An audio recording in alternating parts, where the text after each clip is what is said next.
All right, Coach. We're here after that Person County game. We want to start off with an opening statement.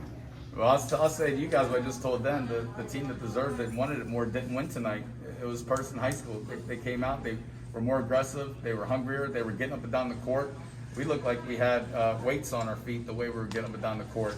I don't know what it is. Some girls said they're tired. I get it. But, to be one game away from the Final Four and give the kind of effort we got, we're just very fortunate that we were a little taller, maybe a little more skilled. But Person County, hats off to them and their coaching staff. They really brought it tonight, and they gave us a really good game. I know during the first half, you were a little upset there in the timeout. Yeah. Everybody kind of hurt you. It seemed like after that, things started to pick up at least a little bit more. And I know you seemed a little bit upset at Takia especially. And I know she really started picking it up there in the second half. The reason why I was upset is you can tell we weren't engaged in the game because Jilly, I think, fell on the floor, and I had 4 girls that stood there and watched her sit on the ground. We are supposed to, everyone on the court, when a girl goes on the ground, we're supposed to run and help her up. So that's when I knew they weren't engaged for this game, and that was really disturbing for me to see out of my girls because that's something we stress every day. That's why I was mad. It wasn't on the play. It wasn't missed shots or missed layups. It was the effort that they were giving at the time. But Kia did seem to wake up a little bit. Sometimes, Kia's great, and then I can fire right into her, and she'll respond. Some girls won't be able to take the way I get on her, but she did great, and she started picking up a little bit. She was your top scorer with 28 points, and then Scholar 28. had 28. Yep, out of the 49 points. We had a huge height advantage inside, and I thought the guards started doing a good job of feeding her the ball. And Scholar had 12 points for you as well, because she's usually not one of your higher scores out there. Yeah, she played well. Yeah, and one thing I noticed out of Skylar was that she really has a really good court vision, it seems like. And I know both her and Ray were really getting to the ball. Yeah, they did. And I thought Natalie was trying to tempt it in there too, and they both did a really nice job of feeding the post. Skylar's very savvy for being a 9th grader. She just understands the game. She sees the game. Even if you watch it defensively, she always knows where to be on the court. But, going back to what you said on the scores tonight, their coach, I thought he did a great job. And he mentioned that he wanted to shut down the shooter. And so this is why in Northwood basketball we stress a team game. Because, you can shut down McKenna, and that's fine. But we still got, 5 other girls that can really play basketball. So you can't shut them all down.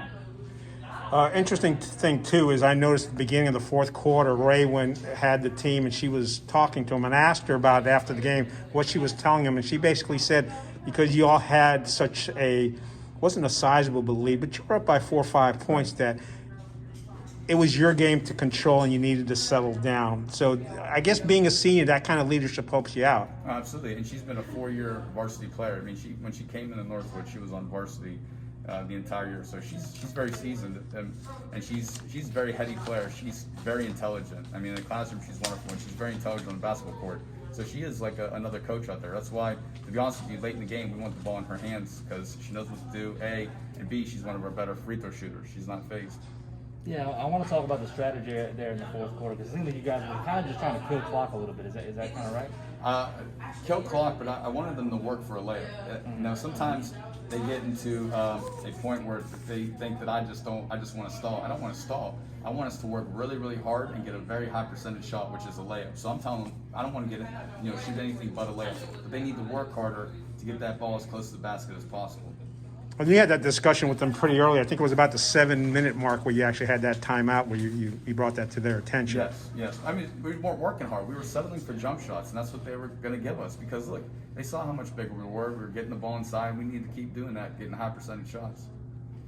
Go ahead. Oh, you got it. I was going to say, one of the things you've mentioned game after game is that Northwood is a second half team. Are you concerned that, you're in the Final Four. Right. Are you concerned that that's something that quite honestly could bite you in the butt? Absolutely. It should have bit us in the butt tonight the way we played, to be honest with you. And I don't know what it is. I don't know if we need to just tell them it's the second half, at the start of the game. But we need to grow up and we need to mature in that aspect. We're very smart, we're very mature in some ways, but they need to come ready to play, and that's concerning. And if you ask anybody, I don't think it's anything we're not doing or we're doing in practice. It's up to these girls to, if they want it, they need to start focusing and getting themselves prepared for the game. Yeah, I know you guys were coming off that super emotional game there on Thursday, and then you see a 16 seed on the schedule. I think it's easy to kind of tune that out a little bit. So do you think that's kind of what happened tonight? I don't think so, because we talked about it, and I stressed, look at Swansboro, look at Union Pines, who are both first in their conference. They're at home because Person's a really good team. They play in a really good conference, and we're going to be with them next year. I don't think it was that. I do think there's a layover from the 2 games. I get it. But, tomorrow's not guaranteed right now. And I hope that they have a sense of urgency moving on, that, we could very well wake up the next day without a game to play. And I want this more for them than I want it for me or our staff. And I want this year to be special for them. And I just hope that they can get it together and they want it for themselves as well. And I heard you mention out there that this is the first ever Northwood women's team to make the Final Four. Is that right? Basketball, yes. Right. I have to check. I have to ask around about teams. To my knowledge, there hasn't been a team to make it this far in women's sports. So don't quote me on that yet, but I have to check. I'll find out that answer for you. There's a long history of Northwood athletics. So, what kind of makes this team so special to be able to get to that point? Because, this is a big deal. I think what makes them special is that they, again, I keep saying over and over, they don't care about themselves.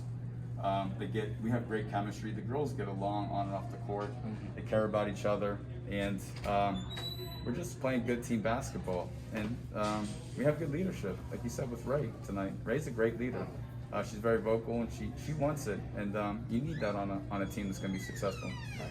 Building on that history, we found out that the boys won tonight. They did, yeah, it's great. By 2 points. Now, having both a boys and a girls team this far into the tournament is very unusual. Yeah, it is very unusual. I don't know what's happened in Northwood. I remember when we made it here last time, the boys were doing just as well too, but we were unable to get over the hump and get to the next round, and they were. So that's awesome. It's great for our school. It's great for our kids. More important, we have a great following here in Pittsburgh and in Chatham County, and I know there's going to be a lot of people down around the circle and in town tonight. They're going to be hooting and hollering, as they should be, because these kids are making them proud.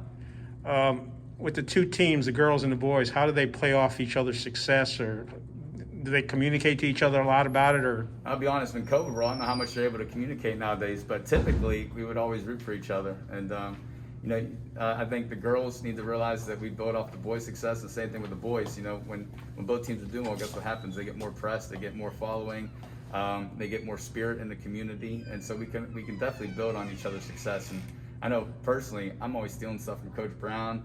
Watching what he does, he's a great coach, and we got a great find. And I just hate it for me personally that I can't watch the boys, and I think our girls would probably tell you the same thing. It'd be nice if we could work it out. We were playing at the same location like we did if it was pre-COVID, right, in regionals. But they're going to be in the back of our minds when we go to play Tuesday night too.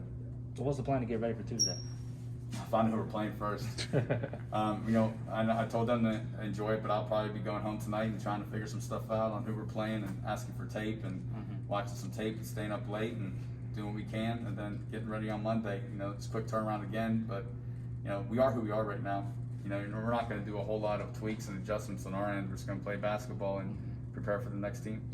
Yesterday you said you were going to have an easy practice, and I assume you did. Are you going to have kind of a similar thing on Monday, or I don't you know just if I don't want know? to do that now after the way we play tonight. It wasn't easy. It was just no contact. But maybe I should reword what I'm saying to them. Not say light, but we're just going to go hard with no contact. But we're going to go. We're going to prepare. And I got to light a little fire in our butt on Monday because they didn't really do a whole lot tonight with effort. One last question. Parents, Yeah. we've gone to games. I followed you to games where there's nobody in the seats. What do the parents add? And what's it mean to the girls, and what's it mean to the parents to have them actually out there watching them? Yeah, it's extremely important to be able to watch your child, especially for those senior girls. At any minute could be their last game, and they brought some energy, especially in that second half. And I remember we were walking out and they got really loud, and I think the kids built off that energy and that spirit.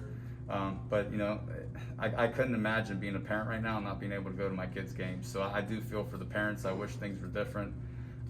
But it's just the times we're in. But our parents have actually been great. They haven't complained, to me at least. I know they're frustrated because they love their kids, and they've been wonderful in support of getting them on practice and getting them to where they need to be and getting them all the proper attire and leaving me alone.